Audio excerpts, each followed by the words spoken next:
V രാമകൃഷ്ണൻ്റെ ഒരു dot ചിത്രം തയ്യാറാക്കിയിട്ടുണ്ട്.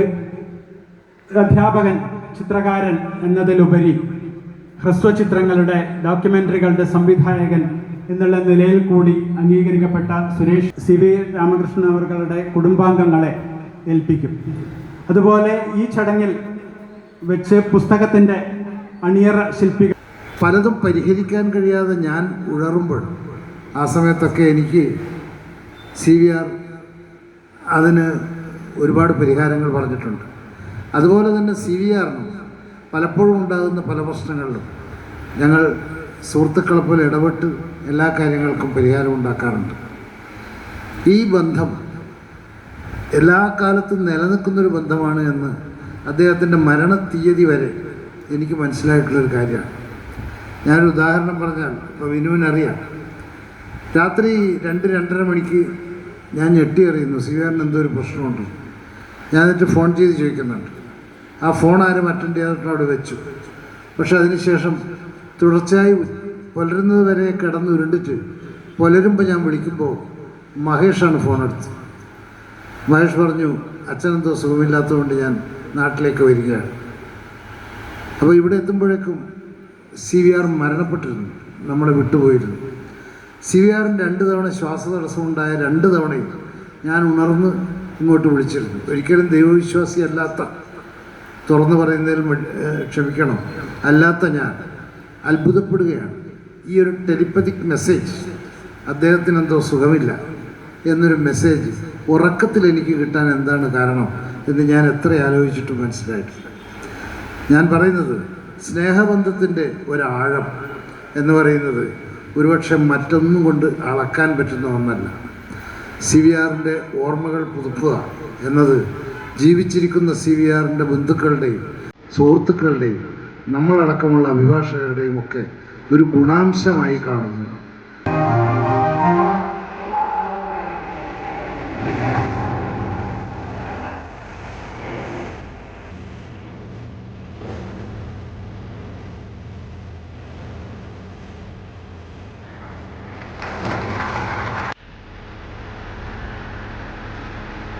അഡ്വക്കേറ്റ് CV രാമകൃഷ്ണനെ സംബന്ധിച്ചിടത്തോളം എനിക്ക് അദ്ദേഹത്തെ നേരിട്ടറിയാം.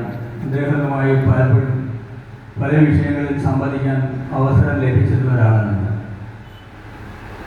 അതുകൊണ്ട് തന്നെ സാധാരണഗതിയിൽ ഈ വടക്കൻ ജില്ലകളിലേക്ക് ഏതെങ്കിലും പരിപാടിക്ക് എന്നെ അറിയുന്നവരെ ക്ഷണിച്ചാൽ ഞാനത് എങ്ങനെയെങ്കിലും, മറ്റൊന്നും കൊണ്ടല്ല, ഈ യാത്ര ചെയ്തു വന്നാൽ 1-2 ദിവസം ഇതെന്ത് പോകും എന്നുള്ളത് കൊണ്ട് തന്നെ ഞാൻ ഒഴിവാക്കാനാണ് പതിവ്.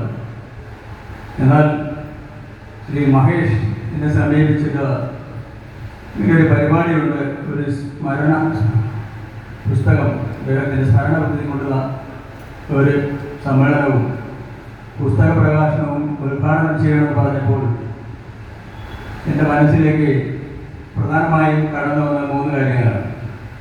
ഒന്ന്, മഹേഷ് വളരെ വിനയാന്വിതനായി അഭ്യർത്ഥിക്കുമ്പോൾ നിരസിക്കാൻ പറ്റാത്തൊരു മാനസികാവസ്ഥ എന്നിലുണ്ടായതാണ് ഒന്നാമത്തെ കാര്യമെങ്കിൽ, രണ്ടാമത്തെ കാര്യം, ഞാനുമായി വളരെ അടുത്ത് ഇടപഴകിയ എന്നാൽ കാലശേഷം കാണാൻ സാധിക്കാതെ പോയ പയ്യന്നൂരിൻ്റെ മണൽത്തരികൾക്ക് പോലും പരിചയമുള്ള പയ്യന്നൂരുകാർ മനസ്സിലെത്തിയ ഒരു മഹത് വ്യക്തിത്വത്തിൻ്റെ സ്മരണയിൽ പങ്കുചേരാനും അദ്ദേഹത്തെ ഓർക്കുന്ന പുസ്തകം പ്രകാശനം ചെയ്യാനും അവസരം കിട്ടുന്നത് ഒരു നല്ല കാര്യമല്ലേ എന്ന രണ്ടാമതൊരു ചിന്ത എൻ്റെ മനസ്സിലുണ്ട്. അതിനപ്പുറം എൻ്റെ മനസ്സിലേക്ക് മൂന്നാമതൊരു ചിന്ത കൂടി കടന്നു വന്നു. അത് മറ്റൊന്നുമല്ല, ഈ പയ്യന്നൂർ എന്ന് പറയുന്നത് ഒരു പക്ഷേ എൻ്റെ ഹൃദയത്തിൽ, എൻ്റെ മനസ്സിൽ ഒരല്പം നൊസ്റ്റാൾജിയ എപ്പോഴും നൽകാറുള്ള ഒരു പ്രദേശമാണ്.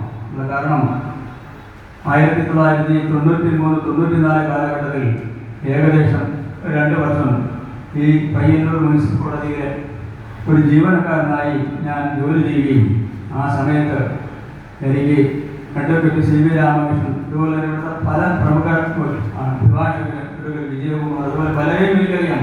അവരിൽ പലർക്കും എനിക്കറിയുമെങ്കിലും എനിക്കിവിടെയൊക്കെ അറിയാം, ഒരുപാട് ഞാൻ സംസാരിക്കാനും സംവദിക്കാനും ഒക്കെ അവസരമുണ്ടായിട്ടുണ്ട്.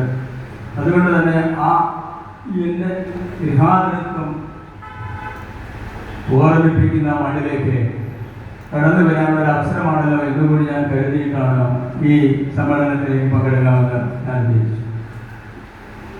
നാം പൊതുവെ പഠിച്ചിറങ്ങിയ വിദ്യാലയങ്ങളെ കുറിച്ച് ഓർക്കുമ്പോൾ വിശുദ്ധനായ കവി ONV കുറിപ്പ് പാടിയതുപോലെ ഏതൊരു മനുഷ്യനും താൻ പഠിച്ച വിദ്യാലയത്തിലേക്ക് കടന്നു ചെല്ലുമ്പോൾ അവൻ്റെ മനസ്സിലേക്ക് കടന്നു വരുന്നത് ഇനിയൊരു ബാല്യമുണ്ടായി ഈ കലാലയത്തിലേക്ക് കടന്നു വന്ന്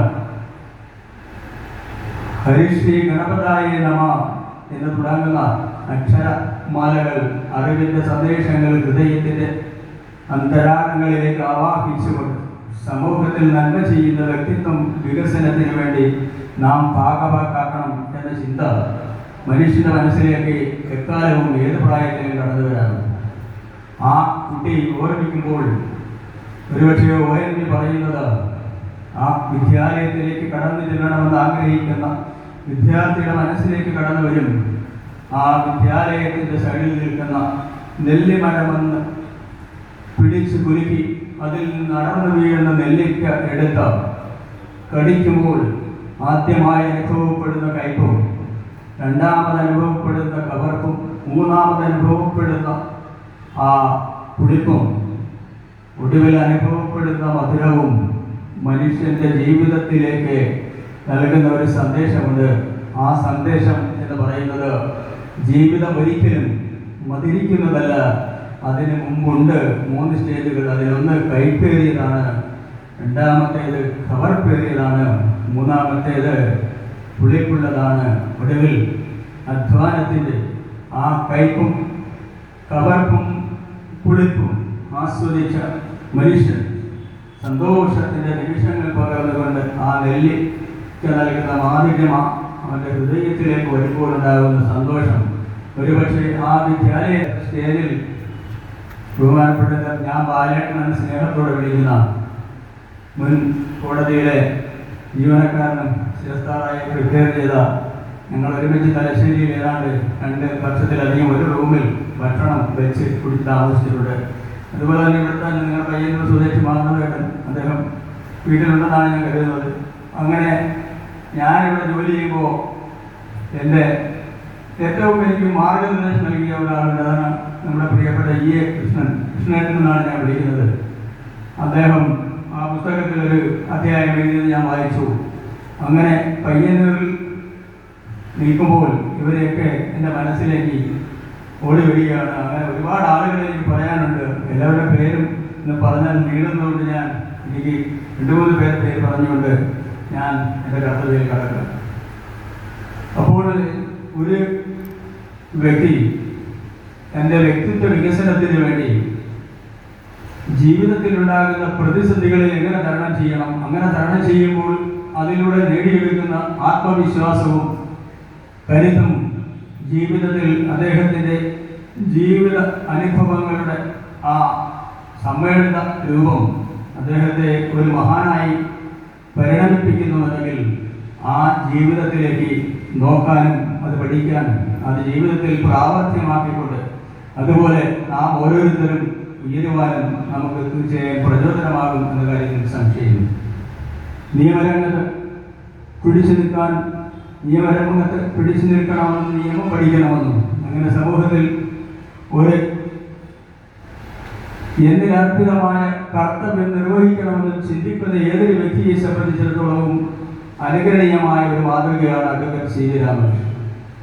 എനിക്കിപ്പോഴും ഓർമ്മയുണ്ട്, ഒരുപക്ഷെ ഞാൻ പലരോടും പറയാറുണ്ട്, ഞാൻ ഈ കോടതിയിൽ ജോലി ചെയ്യുന്ന സമയത്ത് ഒരുപക്ഷെ ആ ജോലിയെ ഞാൻ എൻ്റെ ജീവിതത്തിലെ ഭാവി കെട്ടിപ്പടുക്കുന്നതിനുള്ള ഒരു പഠനവേദിയായി ഉപയോഗിക്കുകയായി. ആ ഉപയോഗിച്ച സമയത്ത് ഞാൻ അവിടെ ഫയൽ ചെയ്യപ്പെടുന്ന അന്യായങ്ങൾ വ്യത്യസ്തങ്ങളായ അഭിഭാഷകർ എഴുതുന്നതും വ്യത്യസ്തങ്ങളായ അഭിഭാഷകർ അവരുടേതായ മനസ്സിൽ വരുന്ന ആശയങ്ങൾ നിയമത്തിൻ്റെ കണ്ണികളിൽ കോർത്തിണക്കിക്കൊണ്ട് എഴുതപ്പെട്ട പത്രികകളൊക്കെ സസൂക്ഷ്മം വായിക്കാൻ എനിക്ക് ഒരുപാട് അവസരം ലഭിച്ചിട്ടുണ്ട്. ആ അവസരങ്ങളാണ് ഒരുപക്ഷെ എന്നെ ഞാനാക്കി മാറ്റിയത് എന്ന് ഞാൻ ആത്മാർത്ഥമായി വിശ്വസിക്കുന്നു. അങ്ങനെ ചിന്തിക്കുമ്പോൾ എൻ്റെ മനസ്സിലേക്ക് വരുന്നത് പയ്യന്നൂർ മുനിസിപ്പൽ കോടതിയിൽ ഫയൽ ചെയ്യപ്പെടുന്ന ഏറ്റവും കട്ടിയുള്ള, ഏറ്റവും ലംഘിയായ, പക്ഷേ ഒരു മനുഷ്യൻ ഇത്ര കൈകൊണ്ട് പിടിച്ചെടുക്കാൻ പാകത്തിൽ പച്ച കടലാസിൽ കറുത്ത മഷിയാൽ ഉരുട്ടി സ്വന്തമായി അന്യായം തയ്യാറാക്കിക്കൊണ്ട് അത് തന്നെ കോടതിയിൽ ഫയൽ ചെയ്ത് ആ അന്യായം കോടതിയിൽ പ്രസ് ചെയ്തുകൊണ്ട് താൽക്കാലികവും ശാശ്വതവുമായ ഉത്തരവുകളും വിധിന്യായങ്ങളും ധാരാളം നേടിയെടുത്തിട്ടുള്ള അഭിഭാഷകനാണ്. അദ്ദേഹത്തിൻ്റെ അഭിഭാഷകൻ എന്ന നിലയിലുള്ള അന്യായം തയ്യാറാക്കാനുള്ള വലിയൊരു കഴിവ് അദ്ദേഹം അഭിഭാഷക ഗുമസ്തൻ എന്ന നിലയിൽ നേടിയെടുത്തതാകാം. അദ്ദേഹം പിന്നീട് നിയമത്തിൻ്റെ നൂലാമാലകൾ പരിശോധിച്ച് നിയമ ദൃഷ്ടിയിൽ സാധുവാക്കുന്ന രീതിയിൽ കോർത്തിണക്കിയപ്പോൾ അതൊക്കെ സത്യത്തിൽ സമൂഹത്തിന് മാതൃകയാകുന്ന അന്യായ പകർപ്പുകളായി മാറി. അങ്ങനെ അദ്ദേഹത്തിൻ്റെ ജീവിതവും അത്തരത്തിൽ എനിക്ക് മുമ്പ് മുനിസിപ്പായി പോയെന്നാണ് ഞാൻ മനസ്സിലാക്കുന്നത്. അങ്ങനെ ഇവിടെ ജോലിയൊക്കെ ചെയ്ത് കുറച്ച് ഇവിടുത്തെ